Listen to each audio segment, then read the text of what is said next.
Bruno Fernandes diperkirakan akan menandatangani kontrak baru di Manchester United. Kemungkinan sebelum dimulainya musim baru, setelah menolak minat dari Paris Saint-Germain dan beberapa klub Arab Saudi, menurut jurnalis Fabrizio Romano. Jurnalis Italia itu mengatakan bahwa kesepakatan yang mengikat gelandang Portugal itu di Old Trafford telah selesai, di tengah minat dari PSG yang telah ada sejak awal jendela transfer. Fernandes memiliki kontrak yang akan berlangsung hingga akhir musim 2025-2026, tetapi akan memperpanjang masa tinggal itu untuk 1 tahun lagi, dengan Romano menegaskan cintanya kepada Manchester United dan kesediaannya untuk bertahan, menyebut kontrak baru itu sebagai pembaruan penting untuk United. Salah satu prioritas terbesar Manchester United musim panas ini adalah mengamankan masa depan bintang-bintang mereka, di tengah-tengah pembangunan kembali skuad yang telah menyebabkan beberapa pemain yang dicoret pergi, seperti Aaron Wan-Bissaka yang akan segera bergabung dengan West Ham United. Bruno Fernandes bisa dibilang merupakan bintang terbesar di antara semuanya di Old Trafford.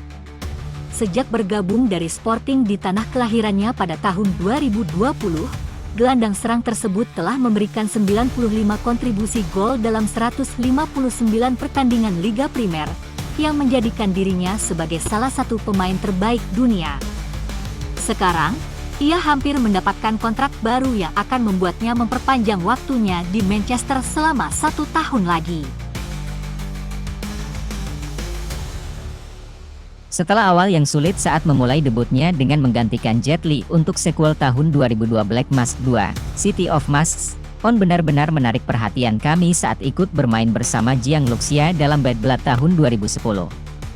Selama 10 tahun berikutnya ia membintangi True Legend, Special ID, On Upon a Time in Shanghai, Undercover Punch and Gun dan yang terbaru, Blind Dwarf.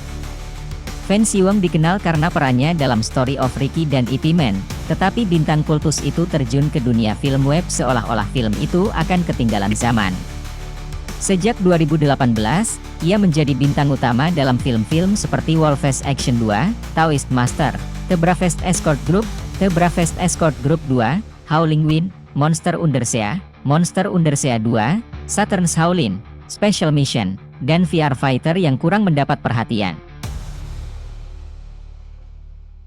Untuk menyelamatkan putri angkatnya yang diculik oleh organisasi ilegal di luar negeri, Lau Chen, diperankan Louis Fan, yang biasanya pendiam, tidak ragu untuk mengungkapkan rahasia masa lalu yang telah dia sembunyikan selama 20 tahun, dan bergandengan tangan dengan polisi muda setempat, Ah Ken, diperankan Andy On, untuk melawan sindikat kriminal dan memulai pertempuran hidup dan mati dengan pasukan dunia kriminal kota. Fan berperan sebagai seorang koki restoran yang identitasnya menjadi misteri, dan tidak segan-segan untuk melawan organisasi perdagangan manusia, demi menyelamatkan putri angkatnya. Polisi muda akan menjadi pehalang, ia nampak berteman dengan pasukan dunia kriminal. Dalam film, kekuatan mereka saling terkait, seolah-olah semua orang penuh dengan rahasia. Adegan aksi seperti pertarungan kelompok, tebasan, baku tembak, dan perkelahian memusingkan, dirancang dengan cerdik dan halus, dan setiap bingkai penuh dengan ketegangan dan kegembiraan, yang realistis dan mengejutkan, menghadirkan karakter yang penuh kekuatan dan pesona.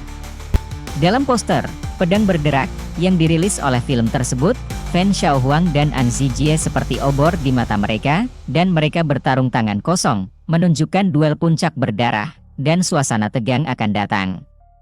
Fan Xiaohuang dan An Zijie, dua master pria tangguh, membuat gerakan dan adegan pertarungan yang indah membuat orang memacu adrenalin, dan gaya aksi estetika kekerasan juga menghadirkan kenikmatan visual ganda bagi penonton di bawah presentasi dua aktor kungfu yang sebenarnya. Lau Chen yang diperankan oleh Fan Xiaohuang menunjukkan rasa kekuatan dan dominasi yang kuat, dan gaya aksinya terbuka lebar dan tertutup, dan setiap gerakan dan gaya mencapai poin kunci, membuat orang merasakan dampak visual yang kuat.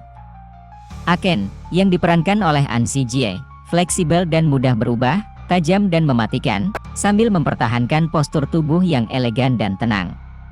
Keduanya mengintegrasikan ciri-ciri kepribadian dan perubahan emosional karakter dalam film menjadi satu gerakan dan satu tindakan, yang juga membuat keterikatan emosional antara karakter lebih menarik. Bagaimana seorang koki lumpuh bisa begitu terampil? Apakah dia memiliki identitas ganda yang tidak diketahui? Sulit bagi seorang polisi muda untuk membedakan antara yang baik dan yang jahat. Apakah kesepakatan dengan geng itu adalah sarang ular dan tikus atau ada hal lain? Pertikaian keduanya menyulut api antisipasi penonton.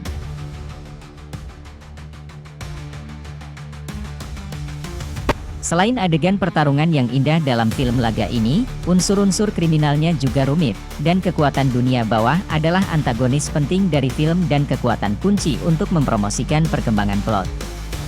Intrik dan konflik kepentingan antara perempuan, perdagangan manusia, perdagangan organ, kolusi polisi dan bandit, dan sebagainya, menambah lebih banyak ketegangan pada film, dan diselingi dengan berbagai adegan pertempuran seperti pertarungan tangan kosong, duel pisau dan senjata, pengejaran tongkat, tembakan berat dan konfrontasi senapan mesin, DLL.